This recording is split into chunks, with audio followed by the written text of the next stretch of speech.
আসসালামু আলাইকুম গাইস। তো ভিডিওটা কিসের উদ্দেশ্য করা হচ্ছে দেখেন আপনারা, এত বড় একটা রাস্তা দেখেন, মানে টেসলারা পুরা রাস্তাটা দেখেন দখল করে রাখছে।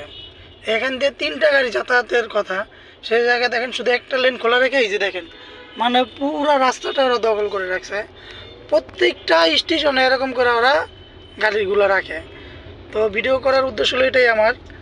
তো মানে কি বলবো, এদের জ্বালায় আর কি ঢাকা শহরে গাড়িও চালাইতে পারা যায় না, মানে যে পরিমাণ বাড়ছে। আমার মনে হয় যে মানুষের সংখ্যা থেকে অটোরিকশাই বেশি।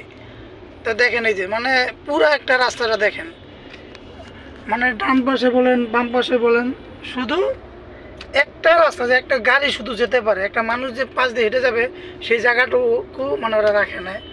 দেখেন এই যে দেখেন, এই যে মানে কি বলবো, দেখেন দেখেন কত বড় রাস্তা, মানে তাদের দখলে পুরো ঢাকা শহর মানে অচল হয়ে আছে।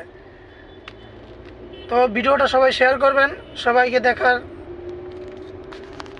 সুযোগ করে দিবেন।